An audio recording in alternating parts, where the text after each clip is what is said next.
Labour and its MPs prefer not to face scrutiny for their actions in Parliament. When confronted with uncomfortable truths, they often attempt to divert the conversation or shift blame onto the Conservatives. A similar situation unfolded recently in Westminster Hall, where Conservative MP Joy Morrissey harshly called out Labour. Regrettably, she encountered ongoing interruptions from the Labour MP for her revelations. Take a look at this clip. On the issue of the cost of energy, may I just say that it does affect every aspect of our economy, and few things are more important for our economic success than the cost of energy. It affects our global competitiveness of our industries, and therefore the number of jobs that it affects our constituents throughout based on their energy bills. And the new Labour government had promised to cut energy bills by £300 by 2023, still looking forward to that, creating 650 jobs for the $8 billion they were taking off of taxpayers for the Great British Energy, and the launch of the era of clean, cheap, homegrown power.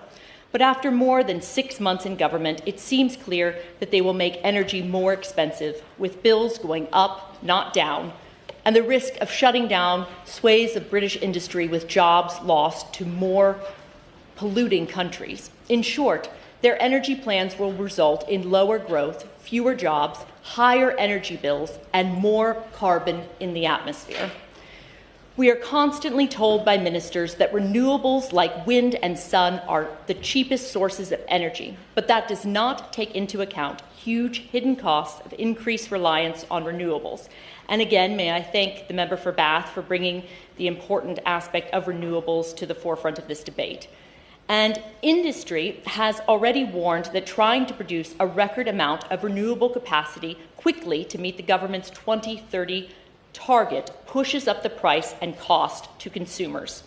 The cost also depends on generating capacity you need to have in the background to kick in to keep the lights on when the wind doesn't blow and the sun doesn't shine. I will give way. I'm grateful to the honourable member for giving way in what I can only describe as a kind of anti-renewables, anti-action on climate change speech from what I'm hearing. I just wanted to confirm something. The honourable member mentioned that electricity prices were some of the highest in Europe, that their party was in fact in government for the last 14 years when this government inherited those. And could you just repeat on the record that you think it's the Conservative Party's position that all levies that support renewables on bills should be scrapped? Thank you. As honourable members, as opposed to you. Thank you, Chair. I welcome the honourable member's contribution, and it is wonderful to hear his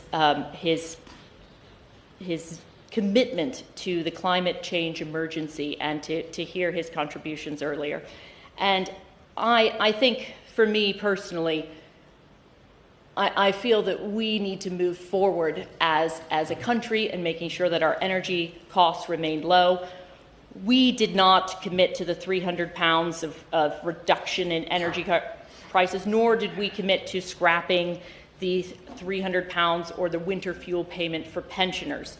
So we went into the election, we didn't make those promises, and I'm simply holding the government to account right now in this debate. And we are constantly told, well, why not? I thank the honourable member.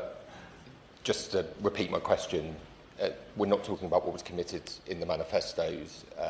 My question was about what the honourable member had said just a few minutes ago, was that you're committed to removing all of the levies on bills related to renewables. Just wondered if you could repeat that pledge.